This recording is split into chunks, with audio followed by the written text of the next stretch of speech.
Welcome back to the Chester Centurions Podcast, the show where we shine a light on the entrepreneurs and business leaders shaping the future of our region. I'm your host, Alan Bark, and today I'm joined by Karen Louise Lee, founder of the Cheshire Mortgage Group. Karen has built her business around more than just finding the best mortgage deals. Her focus is on helping people achieve their dreams and goals through every stage of home buying. From first-time buyers taking the exciting first step onto the property ladder to long-standing clients she's supported for more than 20 years. Karen and her team are known for building relationships that last a lifetime.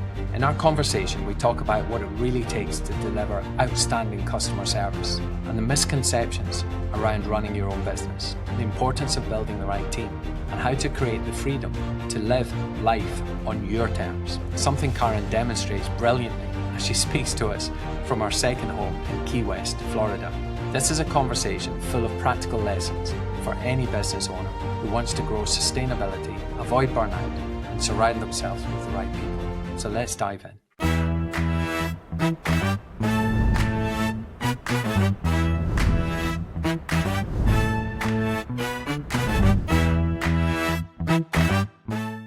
So, Karen, welcome to the Chester Centurion Podcast.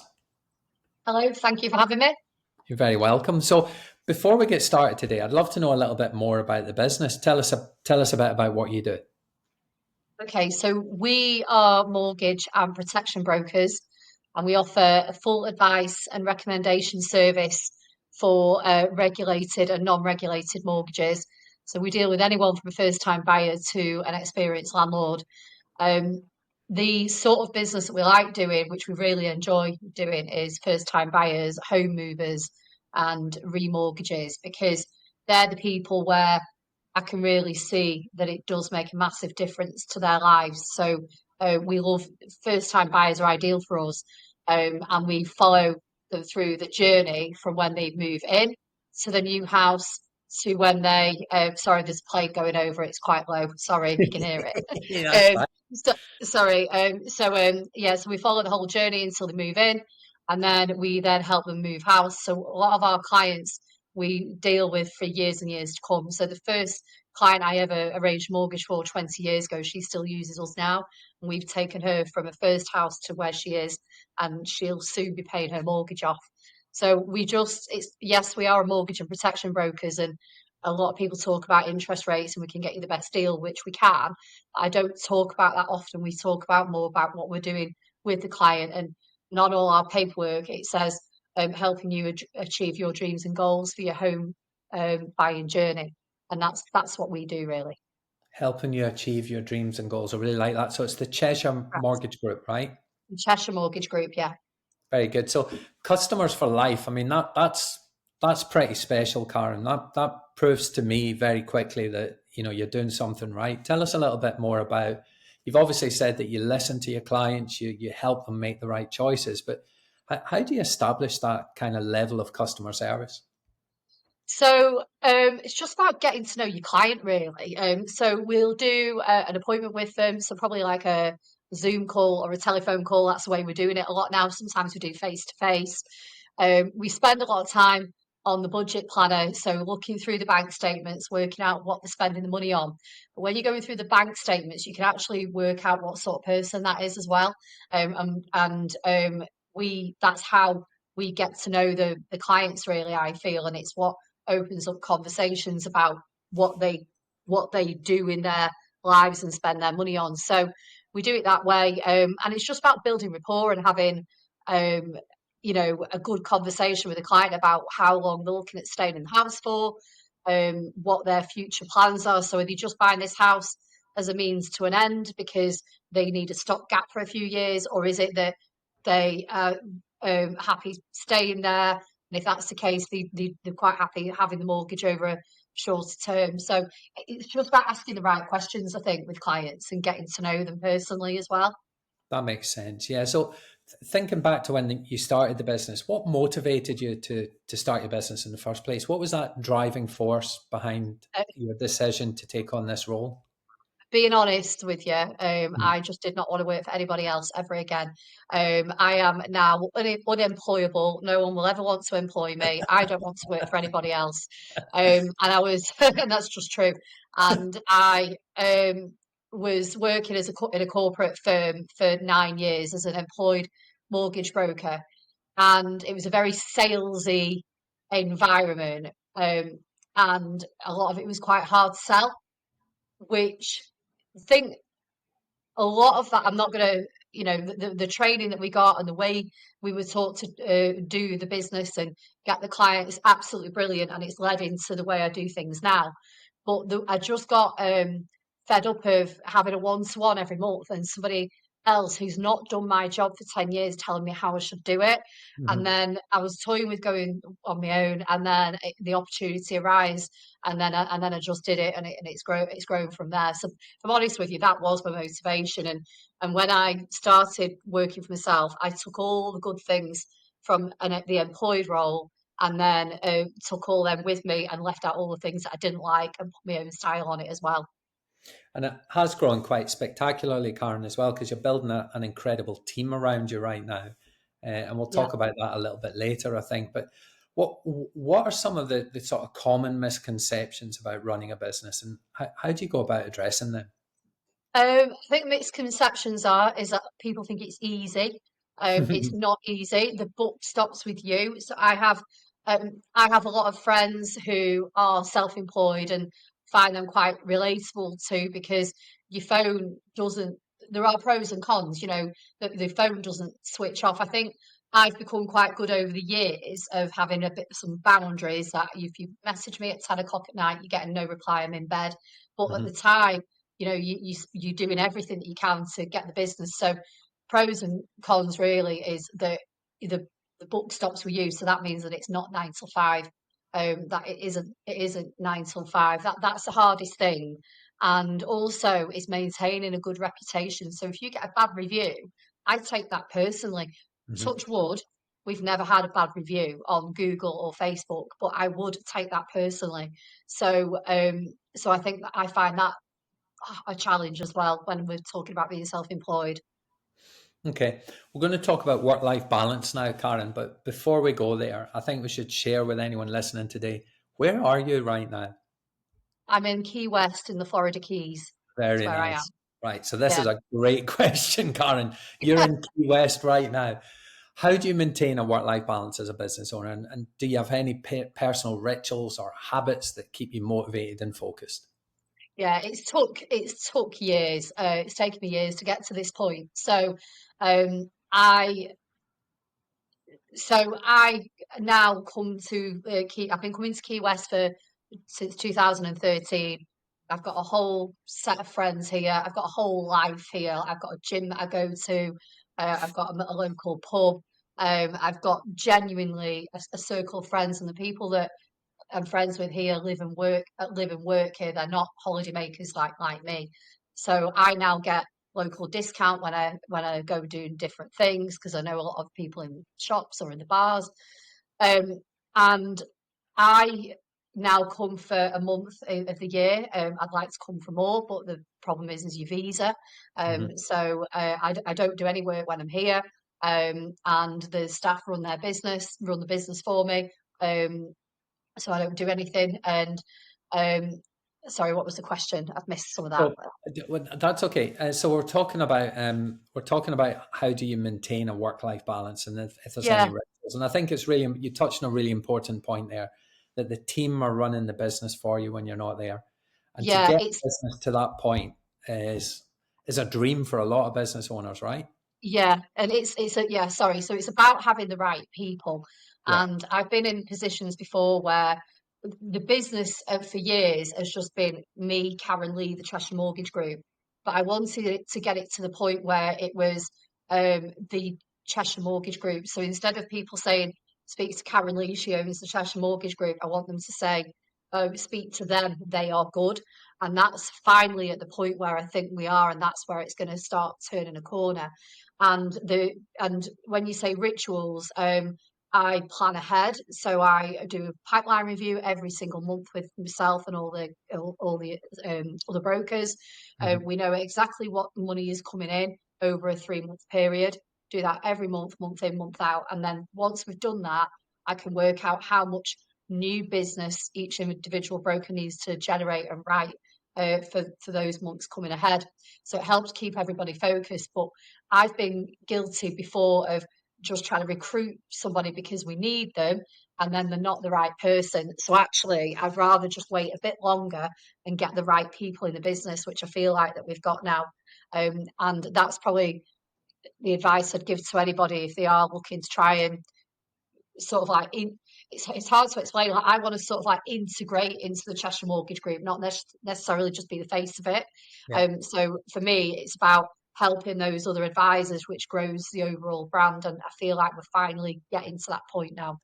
No, that makes perfect sense. I think if anybody wants to get a business to the point where it's growing and working, whether you're there or not, you need to surround yourself with the right people. And that's exactly what you're saying, Karen. You've got the right people. You've spent a lot of time building that team to the point of, yes, you need to be organized, and yes, you need to work ahead to allow yourself to spend a month relaxing and enjoying your life.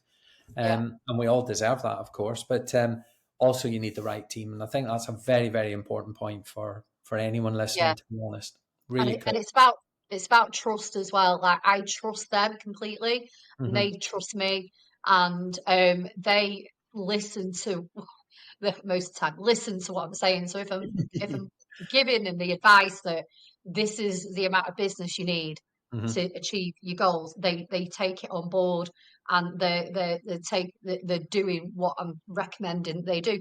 The brokers are self-employed, they can do what they want, they're not employed by me, but because they're trading under the Cheshire Mortgage Group brand, I want them to have certain standards that I expect, and they do. And it's about keeping them motivated as well.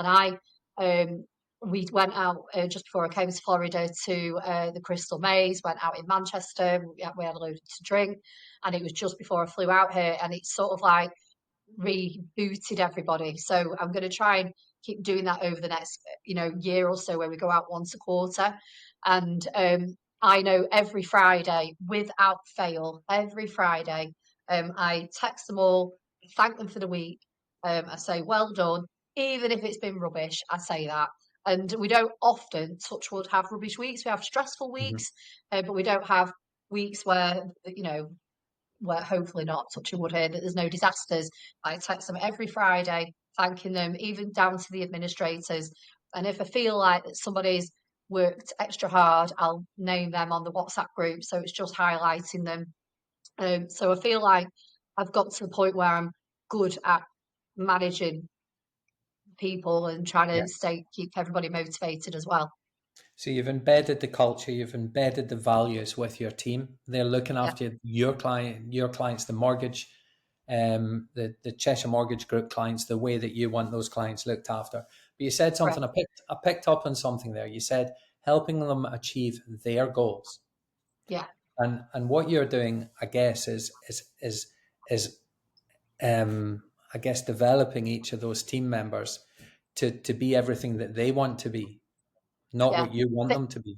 Yeah, I think so. And when we do the pipeline review, I discuss them first, where they're up to, and then we do me at the end, and we just do mine really fast because my pipeline is so big. Anyway, they're on the call, they don't want to listen to all about how many clients I've got exchanging contracts. So we do that. We do mine quite quick, and I spend more time on theirs. So I know exactly where my business is up to. Anyway, I know exactly where the conveyancing's up to, and so does my assistant and Dawn, and we speak every day about where clients are up to. So I'd rather have the focus on the other people, and then work out where they're up to. And I asked them in January to tell me what they wanted to achieve this year. So rather than me saying, this is what you need to achieve, this is what your target is, because that means nothing. Like, when somebody gave me a target when I was employed, it was just felt like it was micromanagement. Whereas actually, if somebody had said to me, what do you want to achieve? I would have come up with something and then worked extra hard, because that was my decision. So when it's their decision, I think that they work harder for it anyway. And then they don't feel like that when I'm questioning them and holding them accountable, that it's micromanagement, because they've come up with what they want to achieve anyway. And the people within the Cheshire Mortgage Group, the advisors, they've all said to me that they want me to challenge them and say, hang on, you've not done enough here, but probably not in that way, but but you've not done enough here, or what are you going to do to sort it out? They want me to do that. So that's taken a bit of time, but again, that's just about having the right people in the business. Beautiful. I love it. Listen, that we're moving faster than we've ever moved in business, and the business landscape's evolving. And how do you stay adaptable and open to change? Are there any specific strategies you use to remain, I guess, innovative? Yeah, it's a good question that, because I'm not a technology fan, if I'm honest with you. I really use a computer for work and that's it. I'm not a technology person. But with the network that we're under, which is Mortgage Advice Bureau, they've developed technology which is client friendly. So we now have an app where the client can follow their journey on their mortgage application. That's not been set up by me. That's been set up by them. I won't have a clue where to start. But they're very good at keeping up to date and moving with the times really. And then Okay. we've just got to use it. I just think I just don't think there's anything wrong with a good old-fashioned phone call to a client when they've mortgage has been approved and you're ringing them up saying, guess what, your mortgage is approved, and then saying, I'll email it over to you and we'll check through it together. I still do that, and I've done that for 20 years. And when a client moves in a house, yes, we send them an email to say congratulations, and we put some things in the post, and we send them chocolates when they've completed from a local lady that makes them. We send a welcome to your new home card and a key ring. Still pick up the phone on the day or the day after completion and say congratulations and have a conversation. I think that just goes along a lot further. So I'm sort of like countering your question really, because yeah, we have to stay relevant with the technology, but I think that some things like that still matter and we still do that. You're going to get no argument from me there. I think picking up the phone and having real conversations with real people is so important. And, there is a lot of advancement in technology, but we shouldn't hide behind that at all. This is all about building relationships with your clients. You told us at the beginning there was a client, you help them get their first house. They're close to paying off their mortgage. That's Yeah, incredible, Karen, incredible. yeah, So, she is. there's a lot to learn. We shouldn't hide Yeah. behind technology without a doubt. No, and I feel like it's things, and I look at about service I've received recently on a not good service, which I've Mm, told you about a while ago. mm, And even if we get bad news, so if we get a client where we've got bad news that actually for some reason the mortgage company doesn't want to lend to you, which it does happen, I'm not going to say we're perfect. There are times when clients don't tell us everything and we've mhm, discovered things. Or it might be that the underwriter has looked at it in a different way than what we've looked at it. Even those phone call, even that deserves a phone call to the client. 'Cause I still mhm. think that's good service. Picking up the phone and saying, "I'm really sorry, the underwriter's not going to do it," or actually, I'm having a few problems here because they're asking for this, that, and the other. Having that conversation with the client rather than just hiding behind an email, I still think that's good service, even though it's not the customer's outcome that they want. And then we'll just try and find them something that we can get them instead. Um, could you offer us a glimpse into the future, Karen? What's the next step for you? Anything that you can tell us at this stage? Okay, so I need two other advisors, two more mortgage brokers. I am trying to find somebody. We need two more. We have 11 estate agents that refer their clients into us. We have a couple of friends and family benefit schemes from employers. There's possibly a developer coming on board. So from an introducer lead source that it is there. Plus, I've got all my clients of 20 years that have been with me for a long time. We get tons of friends and family referrals. We get website leads, Facebook leads. There's a lot. So we definitely need two more advisors. So a glimpse into the future for me would be that we've got 5 advisors, that includes me, because I still want to deal with my existing clients. A lot of my existing clients are now friends, and Mhm, they don't want to deal with anybody else. It's me that they want. mhm. But I would like two other advisors, so 5 in total, maybe six of us, who are then just being referred to as they are good at the Cheshire Mortgage Group. If we're getting to that point, I'd like some more introducers, so some more estate agents that refer to us, and then selfishly, I would like to get to the point where I could apply for the 6-month visa here in the US and do 6 months on and 6 months off. That is my goal would be, because I'm here on a holiday visa because I'm on holiday for a month is what I'm doing. So I'd like to do it that way, but I'm not quite at that stage. But that is that's the way I see the future. Yeah, I love it. I actually thought you were going to say I'm going to open up a second office in the Florida Keys, right? Oh yeah, I wish.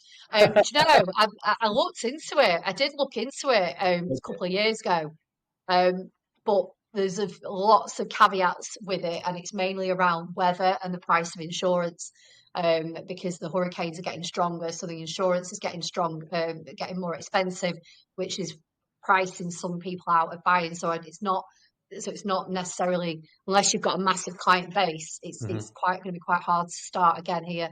So, but no, I'd just like to do 6 months off and 6 months on and go traveling or something. That is the way I'd want to do it. There's more of the world that I want to see, and I have serious wanderlust and I can't sit still. So that's the way I see it for me personally. I'm a little bit jealous, Karen. But before we let you go and enjoy the rest of your time in the Florida Keys, and I'm sure the weather is delightful, although it's quite nice in the UK today as well. It's lovely and sunny. I've got one more question for you, but it's a biggie. It's a big one. Yeah. So, what are the 3 biggest, I guess, pieces of advice that you would like to offer someone starting their own business or maybe facing challenges in their business? What are the 3 biggest pieces of advice that you'd offer? Manage your time. Manage your time. And what I mean by that, I've had burnout before where I've worked 7 days a week, 12, 14 hours a day, and I had burnout. There is nothing wrong and nothing to feel guilty about taking a day off, turning your phone off, resetting your brain, going for a walk, doing something that resets you. And for the first couple of years, I did not do that. And in 2017, when I started getting burnout, I made a New Year's resolution, which was to take one random day off a month and go hiking. And it had to be a Tuesday, Wednesday, or a Thursday. So a day that really I should have been in work. And I did that every single year up till probably August last year. And I did it without fail because even if it was on Wednesday, it broke my week up just once a month, reset my brain. And I did it until August last year, and then we got busy and I fell into a bit of a lull where I was just constantly working. But I have then done it from the start of the year. So when you're running a business, it is important to step away from it and have a bit of time to yourself because you end up you can see things differently. So that's probably the first thing that I would do. The second thing is surround yourself with the right people, with the right positive vibe. I don't want anyone in the Cheshire Mortgage Group that is a he said, she said sort of person. I want it positive. If somebody's not happy with something, we get it out there straight away and it's dealt with. I don't have that. So surround yourself with the right positive people who don't need to be as necessarily ambitious, as ambitious as you as the business owner, but they want to stay with you. They want to earn a certain level of money and they want to be there and keep investing in them. Those people, good people don't come around often, I don't think, especially in the mortgage industry and loyal people. So you've got to keep investing in them and you don't have to throw money at them, just your time. Would people appreciate? I appreciate people's time more than their money. I appreciate time off more than my money. So invest in the right people. And the third one is sort of like have some sort of goal of where you want to be heading, rather than just be on a hamster wheel all the time. And I've been guilty of that, where I was just plodding along, and then something just reignited me. Where a couple of years ago, and I thought, right, I've got to get this moving now to where I want it to go. Very good. So I've got one more question as well, Karen. Yeah. And then I'm going to ask you what question you'd like to ask the next guest on the podcast. But Oh this gosh, one right. comes from the chief executive of Storyhouse in Chester, and she would like to know what makes you get up in the morning now, and what will make you get up in the morning in 3 years' time. Two things. The people that work with me. If I'm good, they're good. That's the way I see it. So they make me get up in the morning. And literally the fact that I want to spend more time traveling. So I'm not going to be able to do it. I'm not going to be able to do it if I'm sat around, and not feeling positive. I have to, there are days I'm not positive all the time. There are days when I think, oh God, it's only Wednesday. I just want it to be Friday and that's it. I'm done. There are days like that, but there's more days that are not like that. And I just have to keep in mind what my focus is. And, over the years, people have doubted me. I had people saying that the Cheshire Mortgage Group name is rubbish. It won't work. I'm not posh enough to work in Bramhall. Someone said to me, I've made more money in Bramhall than any other area, being self-employed. And it's sort of like, it gives me a little bit of motivation, that, and I think, well, I'll just prove you wrong. So that's it, really. Love it. And do you have a question that you can pay forward My to God, you put me on the spot there. I never thought I was going to ask you that, Karen, so I do apologise. So no, it's all right.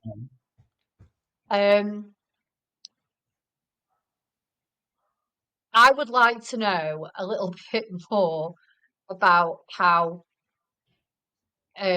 what people get out of networking. I do a lot of networking, business networking. I'd like to know what other people get out of it as well. Are they just in it to get, for example, for us, more mortgage leads, or are they wanting to grow the business? So I'd like to know what the next person gets out of networking and why they do it. Love that. So if they do any networking, what do you get out of it and why do you do it? Yeah, Beautiful. correct. Thank you so much for being on today, Karen. Thank you. Really enjoyed having you here, and sorry for stealing some of your time from the Florida Keys. Worry. I'm literally going to get on my bike now. I'm going to cycle to the beach. I'm going to go around the old fort, lie on the beach for a bit, and then I'm going to go to CrossFit later because I missed it this morning, so I was too tired. We don't want to know that. Thank you, Karen. Yeah, sorry. I'll speak to you soon. Bye-bye. See you later.